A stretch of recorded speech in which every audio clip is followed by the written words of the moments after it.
Hello guys गिबियावनो आंनि गोसो गोरबोनिफ्राय आंनि टपान दैमारि इडिसनाव बयखौबो दिनैनि बे गुबुन गोदान मोनसे भिडिअ'आव बरायनानै लाग्रोबाय।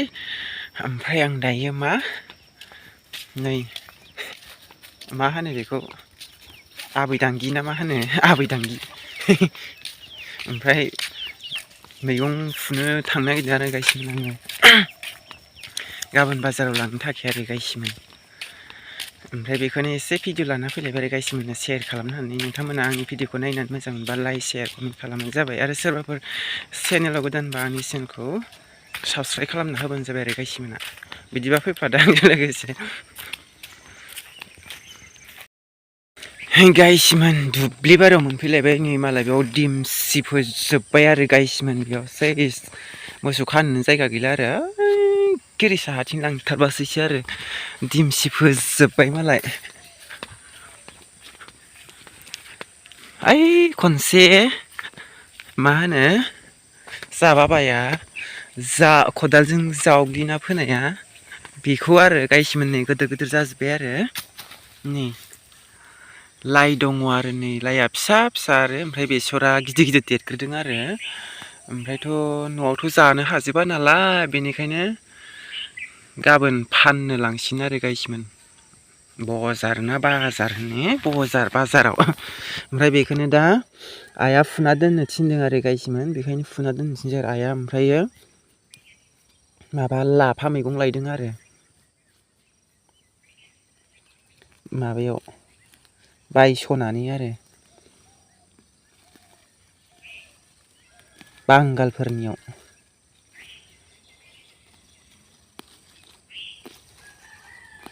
ओमफ्राय आं दायो फुनानै दोनहैनोसै आरो गाइसमोन मालाय दा मोनायाव खाफैगोननो बजाखौ मुथाखौ।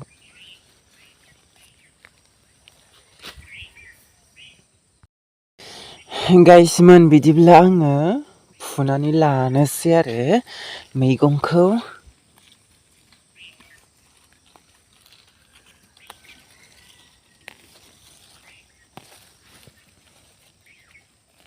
एम्फौ जादों गाइसमोन एम्फौ।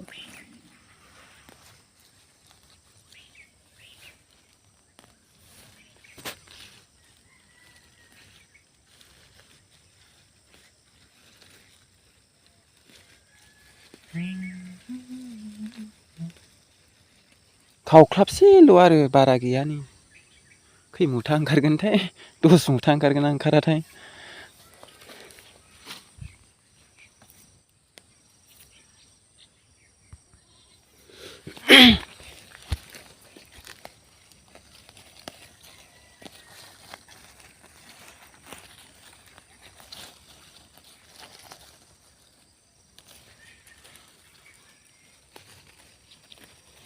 बिमाजों जाद थिनजाबाय थायो आं गाइसमोन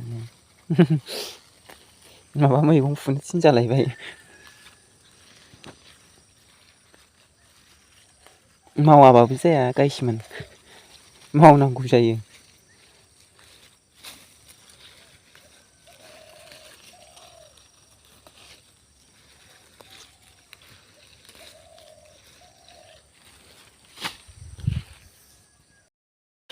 गाइस ओमफ्राय नैबेयाव माबा 10 मुथा जाबाय आरो नै खादासे फटिक जाहांबाय आरो गाइसमोन।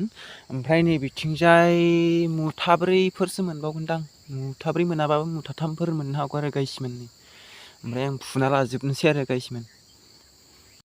ओमफ्राय नैबे खादासे फटिक जाबाय आरो 15 मुथा ग्रोब ओंखारबाय आरो सेस फुजोब्बाय आरो खावख्लाबसेल'खासैमोन आरो गाइसमोन नै ओमफ्राय आरो फिसा फिसा दंबावो आरो मोनफा मोननै ओमफ्राय बेखौ खालुजोबनानै आरो खनसे फोजाबावसिगोन आरो गाइसमोन खननै जाबाय आरो गाइसमोन बेयाव फुना मैगं फोनानै जोंहा फाननाया आरो बिजों दिनैजों आरो नैबे फुनायजों आरो खननै जाबाय आरो गाइसमोन। ओमफ्राय नै ओइथिंजाय लाइ गोरलै गोरलै दं आरो गाइसमोन नै बेनो देरबावनो नांगौ आरो गाइसमोन नै खावख्लाबसेल'मोन आरो।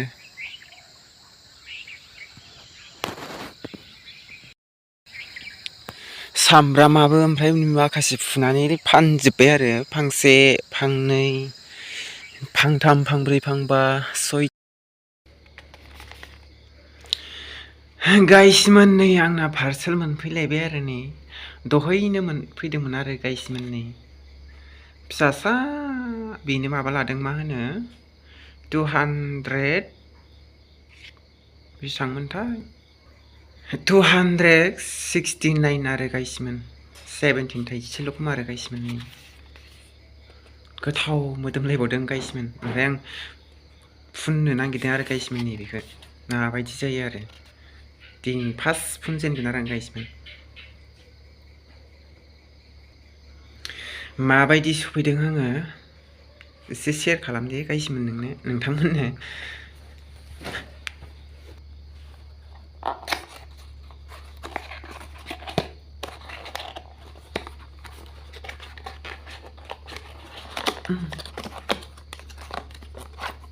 नै गाइसमोन फिसा आरो क्रिम आरो फुनग्रा मोखाङाव फुनग्रा आरो ओमफ्राय फेस वासबो दं आरो गाइसमोन